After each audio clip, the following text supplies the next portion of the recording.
दोस्तों, आपका हमारे YouTube channel geography mount Abu में हार्दिक स्वागत अभिनंदन है। हम आज आबू की सैर करते करते आबू की विहंगम वादियों में माँ सदका भवानी के दरबार में पहुँचे हुए हैं। देख लीजिए माँ की अमर ध्वजाएं। ये ऐसा सुरम्य द्वार आबू की अरावली की श्रृंखलाओं के कहते हैं कि अनादरा की और आया हुआ एक सुरम्य द्वार। इस द्वार पे माँ जगत जननी के दर्शन करके वो आशीर्वाद मिलता है जो अपन सुंदा माता की भाकरों में दर्शन करने जाती है। सुंदा माता सदका भवानी एक ही रूप में पूजी जाने वाली वो माँ देवी है। यहाँ पे अनेक श्रद्धालुगण भक्तगण दर्शनार्थी दर्शन देने के लिए उमड़ते हैं। अधिकांश भीड़ यहाँ देखने को मिलती है चैत्र नवरात्रा को, गुप्त नवरात्रा को, या वही नवरात्रि के 9 रूप जहाँ गरबों का आयोजन होता है। यहाँ पे ये प्राचीन समय से राजा रजवाड़ों के कुल से इतिहास में अमर मंदिर के रूप में आप जो दर्शन पा रहे हैं, यानी ये बहुत गहरी भंवर गुफाएं हैं।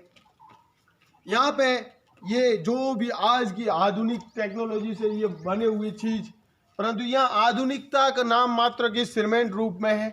यहाँ पे जो भी मटेरियल मार्बल पोछा वो आप देख रहे हो, इनकी अमर निशानी है।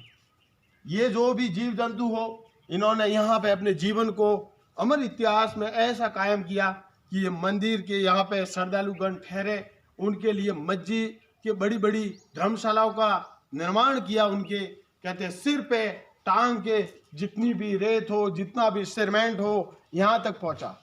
हम धीरे धीरे माँ जगत जननी के दर्शन की ओर भी आपको अग्रसर करेंगे। देख लीजिए बहुत गहरी और अथाह ऊंची ये गगननुमा चट्टाने। धीरे धीरे हम दर्शन के लिए आगे बढ़ रहे लोगों। धीरे धीरे आपको उसी माँ देवी के दर्शन के लिए लेके पहुंचता हूँ। माँ का ऐसा सुरम्य अति प्राचीन द्वार, यहाँ पे अनेक संत महात्माओं ने अपनी धुनी, जो कहते हैं कि धुनी अमर रूप में अंगारों के रूप में प्रज्वलित होती हुई। महेंद्र जी दरवाजे का ध्यान रख दीजिए। और हम अब ऊपर जा रहे हैं, ऊपर मां के दरबार के दर्शन के लिए। यानी यहाँ दर्शन पाने के बाद में व्यक्ति स्वयं मदमस्ती में छा जाता है। ऐसा सुरम्य द्वार मेरा भी जीवन में पहला अनुभव, और मैं आज से पहले भी 2 से 3 बार यहाँ पहुंच चुका हूँ। इस द्वार में माँ के दर्शन करने के लिए स्वयं कहते हैं कि दीपक या मोबाइल की टॉर्च चालू करके पहुंचना पड़ता है। जैसे दर्शन करने जाते हैं तो भगवान शिव जी के शिवलिंग, बजरंग बली हो, गजानन जी हो, उन्हें नमन करते हुए हम आगे की ओर माँ भवानी के चरणों में नमन करने पहुंच रहे हैं। बोलिए माँ जगदम्बे माते की जय हो, माँ सदका भवानी की जय हो। देख लीजिए भाई लोगों, माँ का ये प्रगाढ़ रूप, यही माँ सदका भवानी है। ये बहुत ही ऊंचे भाखरों में देवी का अमर इतिहास आप देख रहे हो।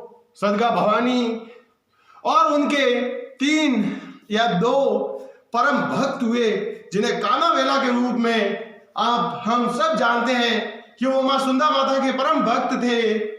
माँ के भक्त होने के नाते माँ ने उन्हें वचन फरमाए थे कि बेटा जब से तुम कहते हैं कि मेरी सुंदा माता वाली पहाड़ियों को छोड़ के, तभी वीर कामावेला जी है, इनको भी हम हृदय से नमन करते हैं। इनकी भुजाओं में इतना दम रहता था कि एक पूरे जिले की समस्त राज्य की सेनाओं को हिला लेते थे, इतने ताकतवर। और उसके साथ साथ में इनकी वीर गाथाओं को गाने के लिए हम धीरे धीरे और आगे बढ़ रहे हैं। जी रोक दीजिए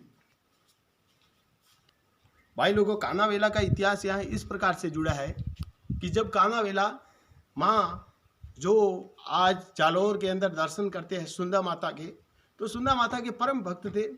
और वो क्या करते थे कि जो गरीब प्रजा होती थी, तो बड़े बड़े सेठ साहूकार से धन लूट के गरीब प्रजा में बांटना, यही उनका काम रहता था।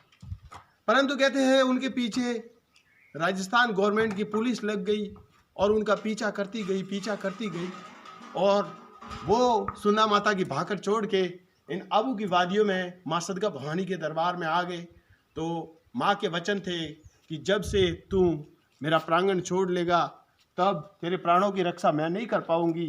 उसी के फलस्वरूप वो पुलिस वालों के भेंट चढ़ गए और इसी मंदिर के अंदर माँ सदका भवानी के दरबार में अपने प्राणों को छोड़ लेते हैं, यानी बंदूक की फायरिंग होती है और अपने प्राणों को हरि और माँ के चरणों में समर्पित कर देते हैं। ऐसे इतिहास से परिपूर्ण ये दर्शन सुखद अरावली की विहंगम वादियों में जो आप जितना तरोताज़ा होगा उतना कम है। हम जरूर आपसे आग्रह करते हैं कि आप आबू से भी आ सकते हो, डायरेक्ट रूटिंग आता है रोड पगडंडी के माध्यम से, बहुत ही अच्छा आनंददायक। तो हम यही आग्रह करते हैं आप जरूर दर्शन कीजिए और एक बार सदका भवानी की फिर से जय जयकार हो, बोलिए सदका भवानी की जय हो, भक्तों की जय हो।